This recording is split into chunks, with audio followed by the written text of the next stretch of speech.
I want to tell you a little bit about what reform in Massachusetts has done, and I hope it will do in Oregon. So we're down to a 1.9% uninsurance rate after just 3 years, even in the middle of the Great Recession, right, 2009. And that's pretty darn good. I mean, there's a whole bunch of European countries that aren't much better than that.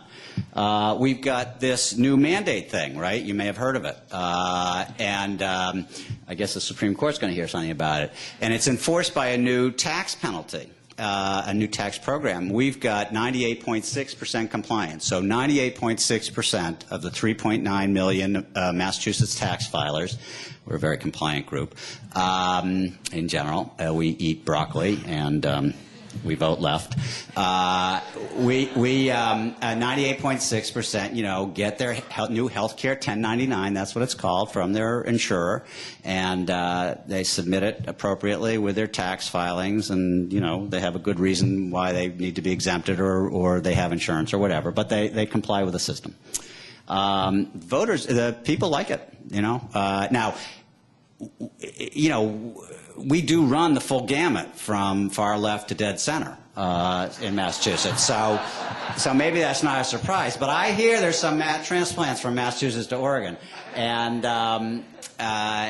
so it's not surprising that that all but 2 legislators out of 200 voted for this thing. Most of them Democrats. It was signed by a Republican and paid for by the Bush administration in part. That, you know, would have a pretty high rating after it passed in '06. But we've actually been able to implement it in a way that has garnered increased public support, and it has a lot to do with that shopping experience. The face of health reform in Oregon come 2014 will very largely be the consumer experience with the health benefits, the Oregon Health Benefits Exchange. I'm going to talk a little bit more about costs in a few minutes in a more intelligent, sort of nuanced way.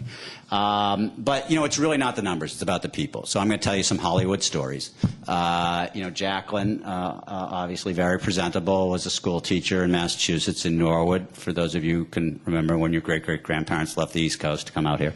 And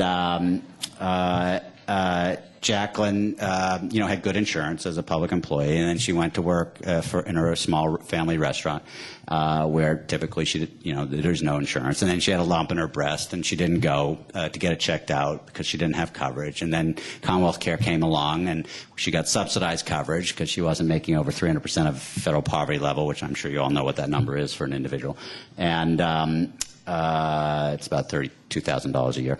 And she got checked out, and she's alive today. And as she says, one of 2 things would have happened in the absence of health reform. She'd be dead, okay? She'd be dead, or her parents would have lost their house paying for the $100,000 in radiation and chemotherapy, et cetera.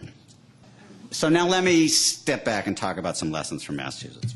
So that's an exchange, and that's what it does. That's what reform does. And I may skip the rest of the slides because I'd much rather respond to questions.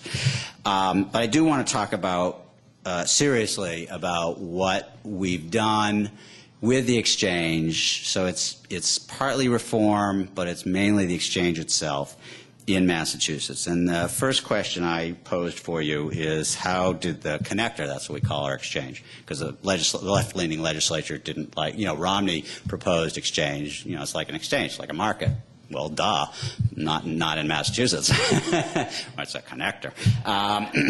So anyway, we changed the name, and that was a great political victory. So how has it affected competition? How has it affected health plan entry and mergers and competition? And I would argue that it's actually in just 3 years had a significant impact, and I think that is precedent. I think that is I anticipate similar, not exactly the same, certainly different state by state, but similar kinds of pressures and opportunities. We brought, this is a Republican idea. I mean, it just is. It came out of the Republican side, you know, and the whole thing with the mandate and exchanges, the Democrats in Massachusetts had to be convinced by Romney to do this illiberal, market-oriented thing. So did the connector stimulate delivery system reform? So I've got a short answer, no. And I don't think that the exchange in Oregon is going to do that by itself either. And it wasn't top of our agenda. But It can be done, I do believe, and it's sort of the nirvana, the ultimate goal of health reform, is to change delivery system, whether it's just about value-based benefit design or about new coordinated care organizations, is that what the government calls them? Or, it's the easy solution that everybody likes, right? Increased quality, increased access, better coordination, lower cost. Yeah. But I think there's room to move in that direction. It's a lovely, wonderful goal. It's tough stuff. It's teaching people who graduate medical school 30 years ago that they've been doing it wrong for 26 years since they finished residency. And we, the green eye shades people know better, the systems people, the MBAs from Harvard Business School, the folks out of the Portland University Health Services, Oregon University Health Services. We know better how you should deliver medical care, right? It's changing the relationship between nurses and nursing homes and specialists and primary care docs. That's tough stuff.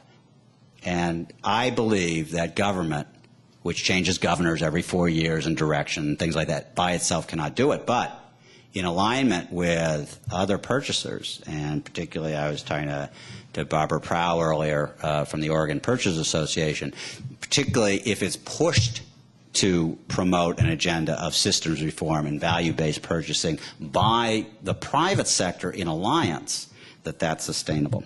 So I'm hoping that Oregon will realize the vision that has been articulated so eloquently over the last 3 or 4 years by all your public commissions to actually use the exchange and reform to promote value-based purchasing and true development of coordinated care organizations and systems reform.